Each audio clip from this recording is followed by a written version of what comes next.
Itin nasurok ka abainte naglalaban iti Senyorita Feria de Candon, ijay Candon City Arena, idi Sabado, may kapito iti Disyembre nagunod ni Miss Ishin Galang at tagabekkes tagudin iti titulo no sa dino nasurok ka 50,000 pesos iti napangabakan na karaman dito iti special award a best in swimsuit ken sa balipay dagiti sponsors. Sigun kini Senyorita Feria de Candon Ishin Galang saan na nga ekspektaran nga isuna iti makayawid iti titulo agsipod ta first time na sumali iti daytoy a kompetisyon. Kabayatan na idinadabag tayo no anya iti pangyusaran na iti naabak na ket awan iti hesitations na anang sungbat no di ket itulog na kadagiti agkasapulan agsipud ta isuna ket maysa nga student nurse. Super saya po and unexpected since it's my first provincial pageant ever.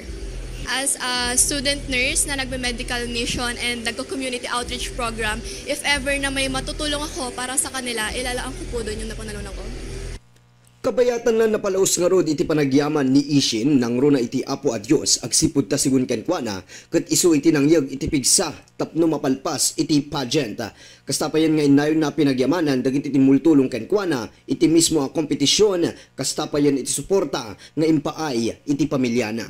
First of all, nagpapasalamat po kay God kasi sa Kanya po lahat ng galing lahat ng strength.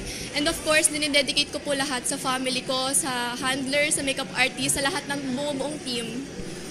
Kamaudyanan iti panakiyuman umantayo kini Miss Ishin ket nangibati met isuna iti mensahe kadagiti kayat na makisali iti kastoy a kompetisyon. Daytoy nga rod iti kinuna ni Miss Ishin Galang, Miss Senyorita Feria de Candon 2024.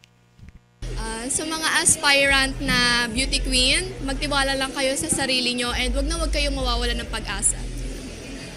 Ni Miss Senyorita Feria de Candon 2024 Ishin Galang nga rod iti tagudin iti maysa kadagiti pakakitaan nga iti Ilocosurian ket saan laeng anasisirib ken napipintas no di ket addaan pay iti nasaya at apanag puspuso. Para ti kapigsaan a Radyo ti Ilocandia, DWRS Komando, Kabarangay nyo Komando 11, Chris Macabeo.